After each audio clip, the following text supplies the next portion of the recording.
안녕하세요. 이번 영상에서는 직장 내 갑질에 대한 오해와 진실에 대해서 이야기를 해보도록 하겠습니다.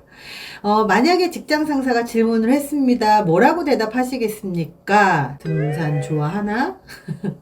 1번 등산 좋아합니다 라고 대답한다. 2번 등산 싫어합니다 라고 대답한다. 3번 본인들의 생각을 써보십시오. 직장 상사가 이런 질문을 하잖아요. 그럼 어떻게 대답을 할까? 우리의 인사고과를 좌지우지하고 팀에서 가장 어려운 직장 상사, 내 미래를 좌우할 수 있는 직장 상사의 질문에 뭐라고 대답하게 될까? 우리는 등산을 싫어해도 좋아한다고 대답해야 할 것 같은 그런 압박을 느끼실 거예요. 등산을 싫어한다고 대답을 하고 싶은 마음이 굴뚝 같지만 입으로는 등산을 좋아한다고 대답을 한다는 거죠. 근데 문제는 여기서 끝나는 게 아니에요. 이 다음 상황이에요. 등산을 좋아한다고? 그럼 주말에 뭐 하나? 북한사 갈까?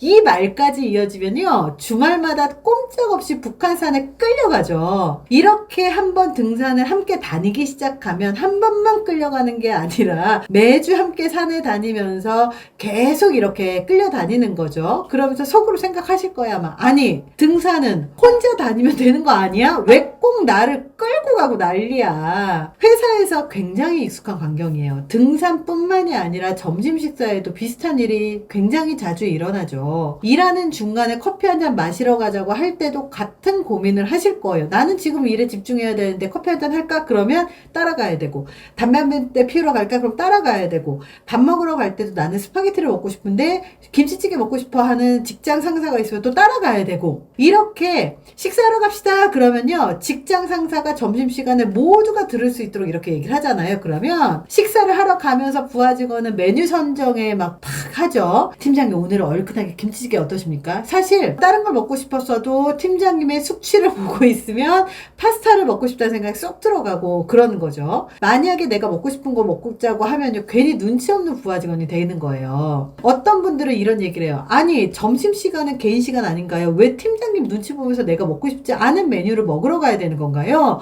이거 진짜 갑질 아닌가요? 이렇게 수백 번 혼잣말을 하고 있지만 정작 직접 말하지는 못하는 거예요. 등산 가기 싫다고 말하고는 싶지만 거절하자니 팀장에게 눈밖에 나게 될까봐 걱정이고, 등산을 좋아하다고 말하자니 매주 가기가 싫은 등산을 따라갈까봐 걱정이고, 만약에 이 대화에서 등산 좋아하나? 라는 질문을 한 사람이 문제일까요? 대답한 사람이 문제일까요? 우리는요, 등산 좋아하나? 라고 질문을 한 직장 상사의 문제라고 생각을 해요. 하지만 진짜 문제는요, 대답한 사람한테 있을 수 있다. 싫으면 싫다, 좋으면 좋다 라고 하는 게 어렵다라고 생각하는 사람들의 문제일 가능성이 높습니다. 왜냐하면 사실 직장 상사의 입장도 만만치는 않아요. 왜냐하면 밑에 부하 직원이 앞에 있고, 그리고 이 친구하고 무언가 대화를 해야 될 것 같고, 그리고 리더십에서는 부하 직원하고 친하게 지내라고 하는 그런 것들을 배운단 말이에요. 근데 부하 직원하고 친하게 지내는 방법이라는 게 사실 별거 없어요. 부하 직원의 입장에서 빨리 퇴근하게 해주고, 쉬게 해주고, 그리고 제대로 가르쳐주고, 그리고 잘 챙겨주면 되는 거예요. 챙겨준다라고 하는 게 여자친구는 있나, 남자친구는 있나, 이런 거 물어보는 게 챙겨주는 게 절대 아니거든요. 그냥 친해지려고 하고 친해져야 한다고 배우다 보니까 친해는 져야 되겠고, 단둘이 앉아는 있고, 할 말은 없고, 그러면 내가 요즘에 등산에 관심이 있으니까 그냥 툭 던진 말일 가능성이 굉장히 높다는 거예요. 저도 비슷한 경험을 했는데, 우리 대학원에서는 교수님이 신이라고 이야기를 하거든요. 근데 우리 신골 같은 우리 교수님이 저한테 이런 얘기를 하신 적이 있어요. 등산 좋아하나? 사실 세미나에서 교수님이 한 분 앉아 계시고, 그리고 제가 거기를 갈까 말까 막 고민을 하는데 딱 눈이 마주쳐서 거기 앞에 앉을 수밖에 없는 상황에서 우리 교수님이 등산 좋아하나? 이 얘기를 하시더라고요. 그래서 제가 뭐라고 얘기했냐면요, 웃으면서 이렇게 얘기했습니다. 교수님, 차가 올라갈 수 있는 곳에 걸어서 가는 거 아니라고 배웠습니다. 이러면서 웃으면서 넘어갔거든요. 그러니까 이렇게 얘기를 했더니 교수님이 떨껄 웃으시면서 아, 등산 싫어하는구나, 이렇게 얘기를 하셨었어요. 근데 문제는 뭐냐면 다음 날이었습니다. 저는 등산에서 해방이 됐지만 등산 좋아하나? 이 질문에서 네, 좋아합니다 라고 대답을 한 사람들, 바로 이 사람들은 어떻게 됐느냐, 다음날 죄다 등산에 끌려간 거예요. 왜?